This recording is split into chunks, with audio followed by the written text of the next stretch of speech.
the songs have a lot to do with what we're going to be talking about this morning. We are back into Close Encounters, and so this morning we're going to be talking about Moses. But I just have to ask you, sometimes do you feel like God just isn't working in your life?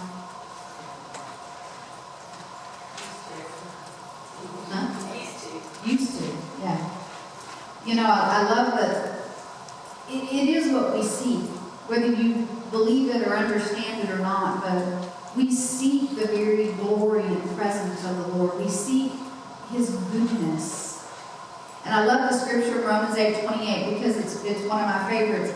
It says, in all things, okay, in all things, God works for the good. That doesn't mean that He causes all things to be good, but it says, in all things, God works for the good of what? Those who love Him, comma, who are called according to His purpose. Not your purpose, not what you think is supposed to go on in your life, but His purpose. So anyone that has answered that call, that He calls according to His purpose, that He's working in your life, He's going to work out whatever's going on, the circumstances, the events that maybe are negative or bad or painful. His desire is to work those things out so that later you can look back and see the good that came out of them. Isn't that awesome to know that God loves you so much?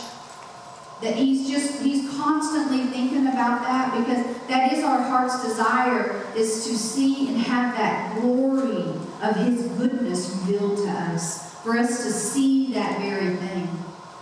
And so to me, it's just so comforting to know that, you know, when bad things happen or circumstances happen in my life, that I've been able to look back even at the bad choices that I made.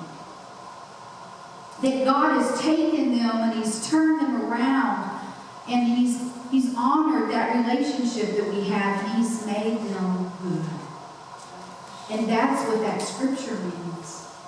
And that's exactly what happened to Moses.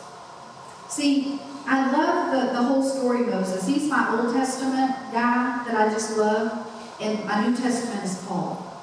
I mean, I love Jesus, but I love to study Paul, and I love to study Moses. And Moses just had such faith. And it started from the very beginning when he was just a little bitty baby.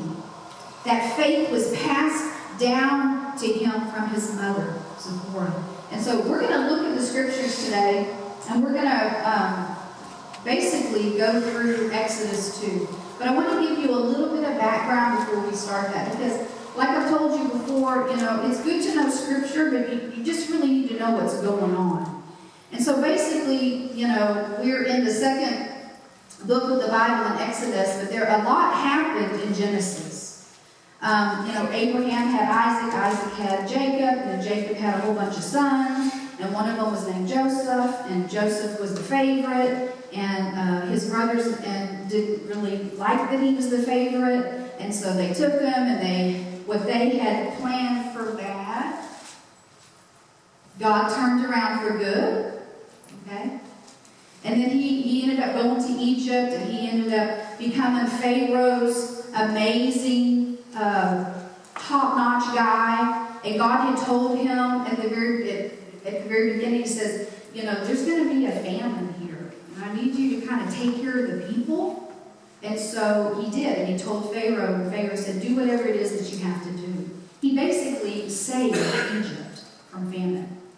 And so he built up all the storehouses. And then what ended up happening is Jacob and all of his brothers and their wives and the entourage of them, the 75 plus people, came over to Egypt to be with Jacob and Joseph. And so they all were there in the land together in Egypt. And so that's where we kind of pick up, because all of those people are gone now. Joseph has died, all his brothers have died, Jacob is dead. And so now we're left in the land of Egypt, and there's a new Pharaoh in town. And he has no idea who Joseph is. He has no idea what he did for the Egyptians. These are years later when all of that happened. And so there's a new Pharaoh in town, and what's happened is that God has been good to his promise to Abraham and Isaac, and he said, you will prosper and multiply, remember? Many nations will come from you. Well, in order for nations to come from you, you've got to multiply. And so what happens is that Pharaoh gets kind of upset because they have become big. They have become thousands. And so he's kind of worried. He's kind of afraid that something is going to happen, that they're going to take over. Like, they just keep multiplying and they keep getting bigger and bigger. Then what are they going to do to the Egyptians? They're in our land, but yet, here they are. They could very well take over us. And so the Pharaoh comes up with these crazy ideas of, first he tells the midwives, there were 2 midwives, and he tells them and they were Hebrew midwives, he tells them every time that a male child is born to kill it. And, well, they love God. They do not want to do that at all. And so what they do is that they tell Pharaoh that the women, the Hebrew women, are just big and strong, which kind of aids to Pharaoh's, fear of them, the robust, them, being able to birth and have babies before the midwives even get there, kind of goes along with that whole thing of they're a strong nation. They can just really grow and be something. And so he's really concerned about that. But they come to him and they let him know that the Hebrew women are strong and that they're having the babies. And so he comes up with a whole other scheme. He says, okay, well, if that doesn't work and the midwives can't kill the people, then what we'll do is that we'll just tell them that they, a decree, and edict comes out, and he says all males have to be thrown into the Nile. I don't know about you, but that's just, see what happens when fear sets in? Just amazing to think that someone is so fearful of a nation growing and multiplying and becoming bigger than them, that there's a fear that they would kill these small children and these babies. And so that's kind of where we pick up, and that was Exodus 1, and that's a whole lot of years that we just covered, like 279 years in Exodus 1. It's kind of amazing how that happens, but it does. And so in 2, we're just going to go ahead and read down to 10, and then we'll just have a little discussion about it. But it says in 2, now a man of the house of Levi married a Levite woman, and she became pregnant and gave birth to a son. And when she saw that he was a fine child, she hid him for 3 months. But when she could hide him no longer, she got a papyrus basket for him and coated it with tar and pitch.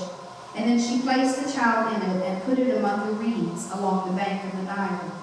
His sister stood at a distance to see what would happen to him. Then Pharaoh's daughter went down to the Nile to bathe, and her attendants were walking along the riverbank. She saw the basket among the reeds and sent her slave girl to get it. She opened it and saw the baby. He was crying, and she felt sorry for him. This is one of the Hebrew babies, she says. Then his sister asked Pharaoh's daughter, Shall I go and get one of the Hebrew women to nurse the baby for you? Yes, go, she answered. And the girl went and got the baby's mother. Pharaoh's daughter said to her, Take this baby and nurse him for me, and I will pay you. So the woman took the baby and nursed him. And when the child grew older, she took him to Pharaoh's daughter, and he became her son. And she named him Moses, saying, I drew him out of the water. Well, I just want to kind of look at this because there's so much going on. And we can just read the scripture and we can just leave it at that, but there's just a lot going on. And the very first thing is faith. See, Moses' parents, for one, the fact that Pharaoh had had this edict that all children, male children, needed to be thrown into the Nile, you would think think that you wouldn't even want to be intimate with your spouse with the fear of having a child, because then you would have to throw it in the Nile. Right? So there's some kind of faith going on there for them to even be intimate with one another. And then when she does conceive and she is with child, there's a faith in her because she loves God so much and she trusts God so much with this child. Now, the midwives had saved many different Hebrew children at that time, but Moses was special. And when she had Moses, she looked at him and knew that there was something about him that was special. And so because she knew that, she had a faith in her. For one, she was just no way that she wanted to kill her own child. So she kept him as long as she possibly could in hiding. I don't know about you, but that takes a lot of faith. Because the Egyptians were like little spies. They were going in and out and into the homes, and they were really checking out to see if there were any children, and then they would take care of it. If the Hebrews themselves were not throwing their children into the Nile, then they would do it. And so she kept him just long enough. And I love the fact that even in that, no one was named. There are no names for Moses. There's no names for his mother, his father, his sister, his brothers. No one is named during this time. And so it's just a time of, do you ever feel that way? Like there's a time in your life where it's just like, you feel unnamed. Like there's some things going on and you just don't have a label. You just don't have a name. You know what I'm saying? And so for 3 months she takes Moses and she hides him until she could not hide him any longer. And I'm sure by that time we know, those of us that are mothers, that, children when they're small, they eat, they sleep, and they do the other thing. And so I'm sure that at that time when 3 months came, there was probably more crying, there was probably more activity, and she was no longer able to hide him in her house. And so what does she do? Well, she does exactly what Pharaoh told her to do. She puts him in the Nile. But the thing that she does is she builds an archetype of a basket, and she weaves it with the reeds that are growing in the Nile. And then she puts tar and pitch in it so that it's waterproof. Trust in God. Doing what was right in Pharaoh's eyes, because he said, put the child in the Nile. But it was to drown them, but she put the child in the Nile to save him. And she prayed, and I'm sure she just left it in the hands of the Lord. And she said, I'm placing him exactly where Pharaoh told me to. But I'm trusting you, God, because I know that he's special. I know that there's something about him, that you have your hand on him. And so she had faith. And so sure enough, what she does is she takes him to the Nile, and the basket is made such that it blends in with the reeds that are growing there. But his sister, Miriam, who is older, is watching from afar. And sure enough, Pharaoh, who is not named, and Pharaoh's daughter, who is not named, comes up, and she's there to take a bath, and she has her entourage and her attendants with her. And so she comes, and I just love this, because what pulls on the heartstrings of a mother more, or a woman more, is the cry of a baby. And so what God does is he causes Moses to whimper and cry. And they see the basket. And her attendant goes over and she pulls the basket to her, and sure enough, there's Moses, and he is crying. And so that pulls on the Pharaoh's daughter's heartstrings. Immediately, she knows what her father has said. She knows what the rules are. She's no dummy when it comes to this. But God placed it on her heart and pulled her heartstrings.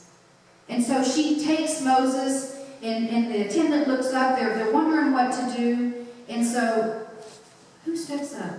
And I love this, because see, if you ever think for 1 minute that God has not placed people in your life to help and aid in his choice for you, this is just an amazing for you to be able to see that there's Miriam just in the lurches. And so they take the baby, and she looks, and he says, that's a Hebrew baby.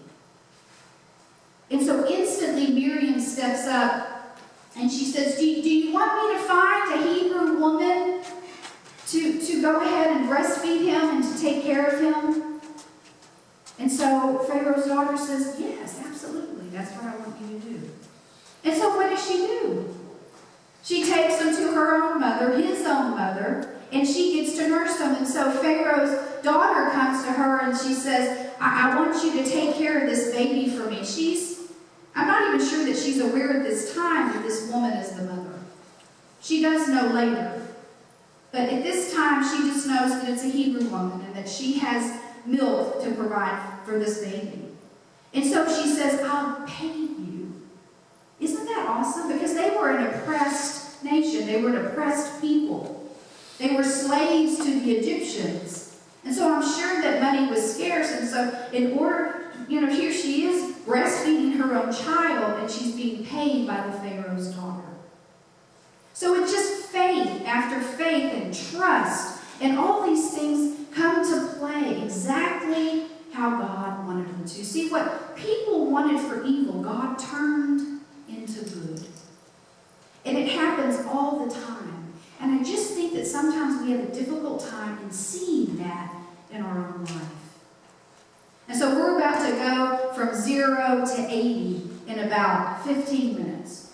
Because at this point, Moses is about 0 years old, right? And so he goes over there, and she takes care of him. And it says, and when he was older, she gives him back. Usually in that time, breastfeeding, they breastfed until they were quite a few years old. So I'm not really sure exactly how old he was, but he was more than 3. Let's just say that. And so she raises him. Pharaoh's daughter comes and, watches over, but she gets to speak into his life as well. And he knows that he's a Hebrew. He knows he's not Egyptian. He knows his heritage. He knows where he has come from. And so let's go ahead and start reading in verse 11. It says, one day, Moses is there. He's been drawn out of the water. His mother's raised him, taken care of him, and then she's given him back to Pharaoh's daughter, and she names him Moses. Okay? The word Moses in Egyptian is born or son, and in Hebrew means to draw out.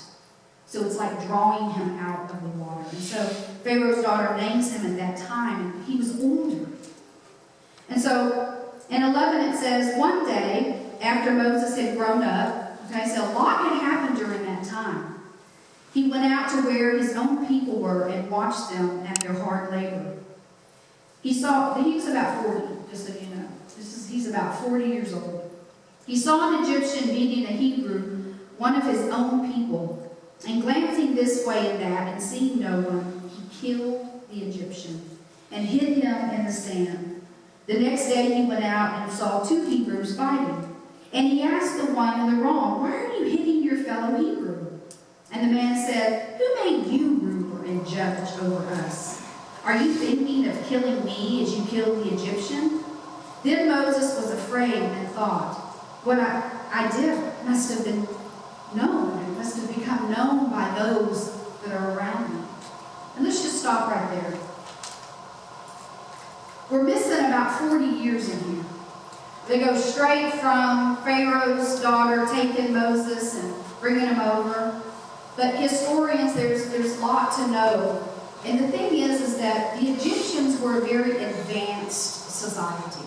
They were very educated and very smart. And so during those 40 years that he lived in the palace with Pharaoh and Pharaoh's daughter and was raised in the Egyptian environment, he was exposed to lots of education. And astronomy was really big then. Math was big. So he was very educated in all the ways of the Egyptians. And he was educated in the army. He was educated in all the ways of just knowing what royalty and what comes with that. And so he was an educated man. And so during that 40 years, that's basically what he did. He lived in the palace, he lived a very good life, but he still knew at that time that he was not Egyptian. He knew that he was Hebrew. And all during that time, this is what's so amazing is that God's promise to Abraham continued. They continued to multiply, they continued to grow, and the Hebrews became great. Regardless of what Pharaoh wanted to do, God made it happen. And his very fear of that happening is exactly what ended up happening. Regardless of him trying to kill the firstborn, all the things that he did, there was nothing he could do. Because when God has a plan and a purpose, it's going to come to fruition. It's going to happen, and it's going to happen exactly the way God wants it to. But sometimes there's things that we do that cause it to be put on the back burner for a little while. And this is exactly what happened. When Moses was about 40, he goes out and he sees that there's an Egyptian, and he's beating one of the Hebrew people, and that word actually means that he was probably at the point of killing him. And so Moses steps in, and then what does he do? He thinks and he knows that God has a purpose for him and a plan over his life. But he takes it in his own hands. And he does it in his own strength. And so he kills the Egyptian, which is what? Completely against what God would want him to do. And so he kills the Egyptian. Well, somebody sees him, and then a little bit later what happens is that he's thinking, well, they're going to respect me, and, they know who I am, and they know I'm one of them. And so at that time, he goes to try to correct two people that are together, and they're fighting amongst each other. And he's like, why are you fighting your fellow brother? And they're looking at him like, who are you?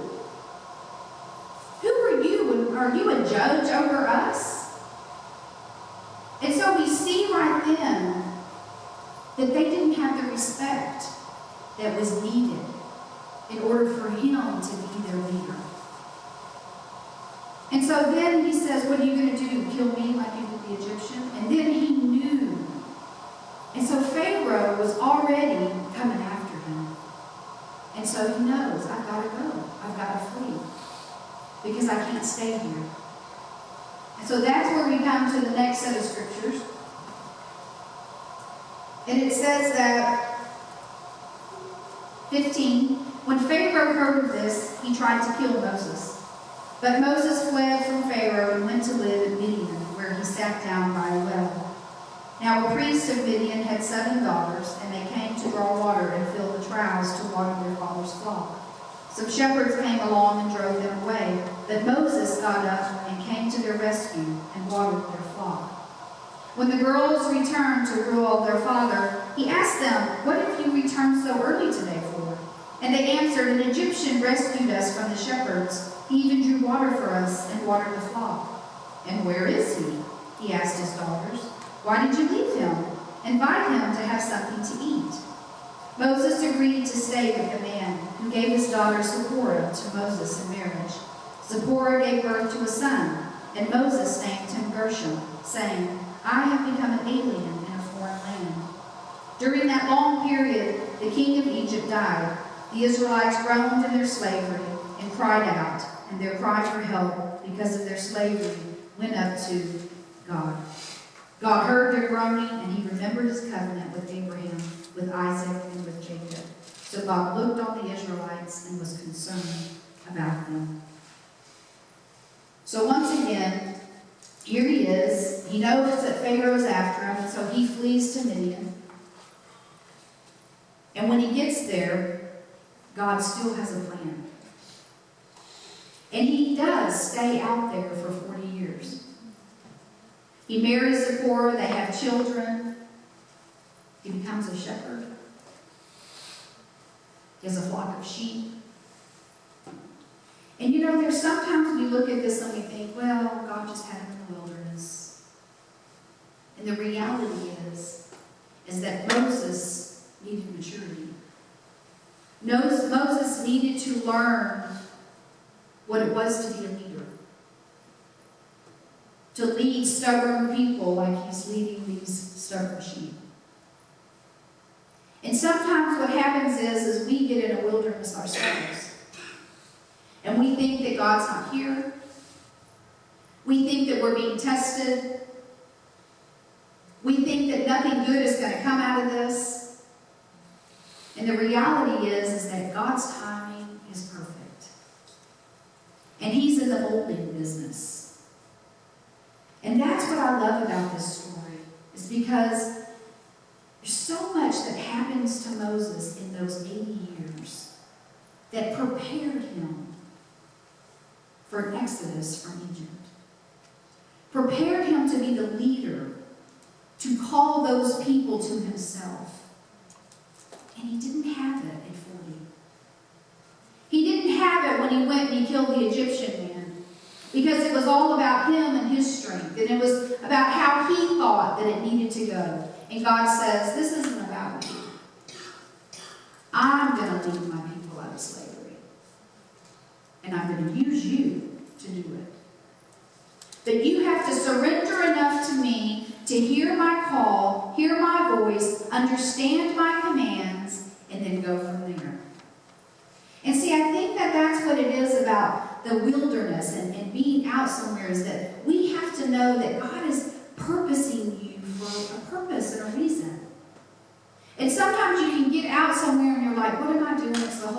It's just the same old thing. I do the same thing. I go to the same places. I hang out with the same people. I do the same. You feel like your life is just, humdrum. The reality is that Moses was raised as a Hebrew fearing God.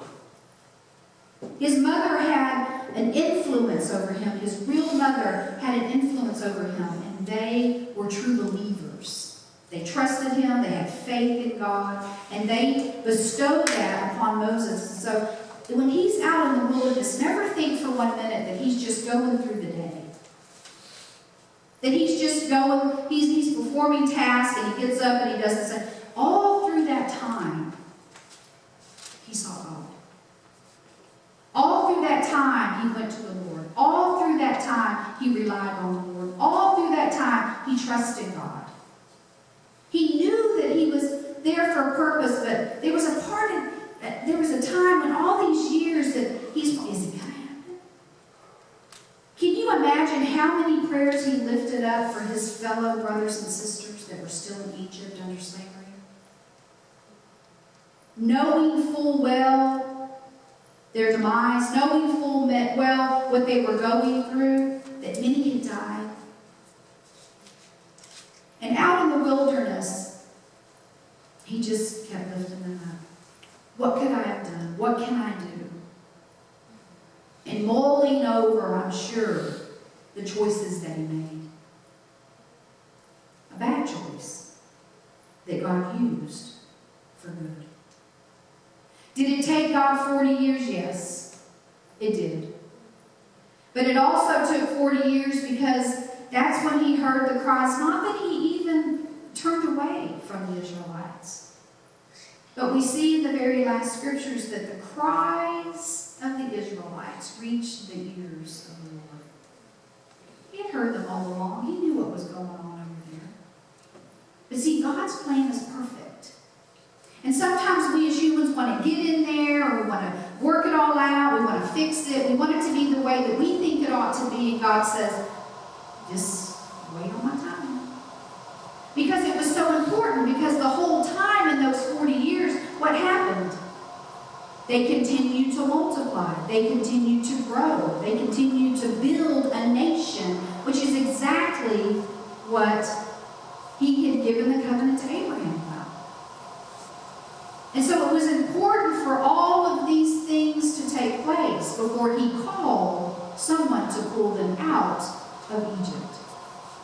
So there's so many factors that go on with the way that God works in our lives, and I think sometimes that it's so important for us to really know and understand the stories of other people, because you can look and see, being here and reading the steps that it took and where God was in every bit of that. But it's so hard for us to see that in our life. But if you take a step back and you look at your life and you say, this is me when I was born and I had these parents and this, and you can look back and see maybe the negative, and then all of a sudden you can see how God turns it around and He places people in your life and situations, and then He's like a puppeteer. He just starts to move things around. And so if you feel today that you're at a place that you just don't hear God, you're in the wilderness, you're trying to figure out, I know you have a purpose for me, Lord, but what is it? But what is it? And what is it that you're trying to prepare me for? If that's you today, just rest in that. And just tell God that you're ready. And if you're not ready, that He would make you ready. Lord, I know that there's something coming, and I know that because you called me, and I answered the call, that you have a purpose for me. And that purpose is to build your kingdom. That purpose is for me to speak and to let everybody know about the good things of Jesus Christ. But, right now I just can't see how all this has brought me to today. You may even think, well, I'm 60-something, or I'm 50-something, or whatever your age may be, and you look back and you say, is it going to happen before I die? Are you going to come and reveal that to me before the time's up? I mean, Lord, I'm in my 50s, and, But Moses was in his 80s. He was 80 years old when that happened at the very end. When God heard the cries of the Israelites, and He said, which is what we're going to talk about next week, and He said, I've got somebody, and I've got a leader, and I think he's ready. He thinks he's ready at 80. 80 years old. And it may take you to 80. I know. Dang it. I hope not, right? But the thing is that He's using you now. And that's where I think we go wrong, is we always want the end result. We always want what's coming instead of just being content where we are and saying, you know what, God, I'm okay with this. I'm okay with where you have me today. I'm okay with the people you have in my life, the places I'm going, the work that I accomplish. I'm okay with all that because I know that whatever it is that you have for me, that this is part of it. Because see, what happens is we're always looking on the horizon, and God's like, just be where you are. Because you might even be being used at this very moment. But because you're trying to look for something bigger, you can't even see how God is using you with what you have. In the arena that you're in today. Because you're too busy looking for something that's coming. And see, that's the thing is that God was, He is, and He will be. Just be comfortable in the is. Because He is. Right? And today is an is. We're in the is business. Something great's coming, but you're still here today. And we need to rejoice in that. And we need to, especially if you're a mother and you still have children at home, it's your responsibility to be the is in their life at that moment. Even if your kids aren't at home, but they're still a big part of your life, that's your is for today. God is in the midst of that today. And if you do nothing better than to raise an amazing child, then you've done a great work. If you can look back and say, my child fears the Lord, my child does, if you're doing all that and you're an example to them, you've done a great job. Because that's the whole thing. We have to start in the arena that we're given. And we're always sometimes so busy just looking that we don't just enjoy where we are. And see, that's the thing, is it just shows us in this that God never gives up on you. And He never leaves you, because that whole time, the 40 years that He's with Zipporah and they're having children, and we're talking hard work. He went from an Egyptian with, no calluses on his hands, and I'm sure that he was pampered and prepped, and, he just enjoyed his life, and then all of a sudden he's out outside, he's weathered, he's leathered, his hands are, calloused, because God had to show him hard work. Because bringing the Israelites out of Egypt and dealing with them was going to be some hard work. And so Moses had to experience all of that. And so if you're in a place where you just feel like you're just going through some hard work right now, that you're just building some calluses and you're like, this is hard. And I'm not sure I really like this. Just know that God's in the midst of that too. And then he says, in order for you to appreciate what I have for you, I need you to work hard at this time in your life. This is where you are. And so don't regret it. Don't get up every day and regret it and have that feeling of doom. Be excited that God is working in and through your life. And that's what I love about God too, is because he always shows up when people are working.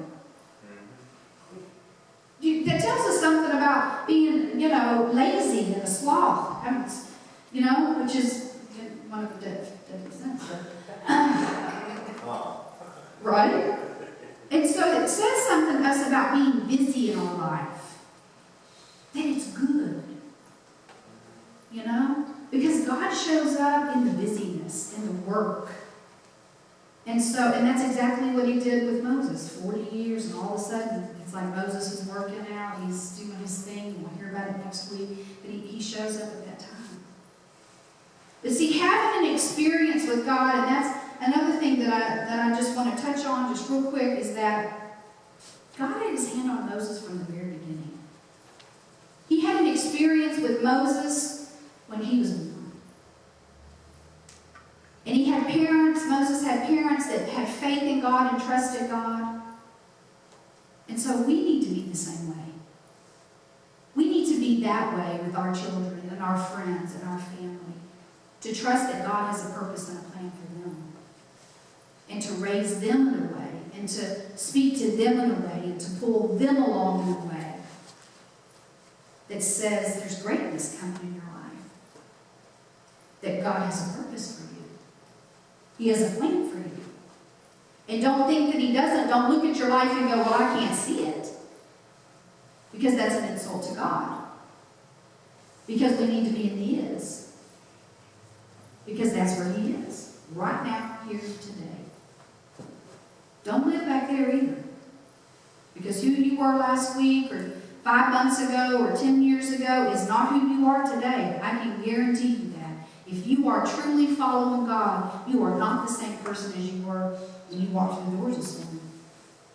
Because you just had an experience with him during worship time that is going to change your life and make you just a little bit different when you walk out the doors. Is that right? So we're never the same. We're always growing. And that's what we have to remember. It's a process. It takes time. And God's timing is perfect. And sometimes we want everything so quickly. We live in an instant gratifying society. You can go to Burger King and get it your way, and Starbucks, and everywhere else. And the thing is that God doesn't work that way. But he made you exactly the way he made you. And even when you make a detour, he says, all right, I'm going to be a little bit longer. I still have a purpose and a plan. And so I've got to go grab them and pull them back and do a little massaging and work it out, maybe make it some more hard work. He's always doing something. He never stops. He never stops having his hand on you. He never, ever releases that. Once you're his, you're his. And it's good to know, because sometimes when he's got his hand on me and I'm a-pulling, he's like pulling me back. No, but I really like them. I really don't want you to move. You ever feel that way? And thank goodness that we live our lives that way, because the world and society, they do whatever they want to do all the time. And they suffer the consequences of it. But we have a God that loves us, that says, I've got my hand on you. And when you try to deviate, I'm not going to let you. And that's what he did with Moses.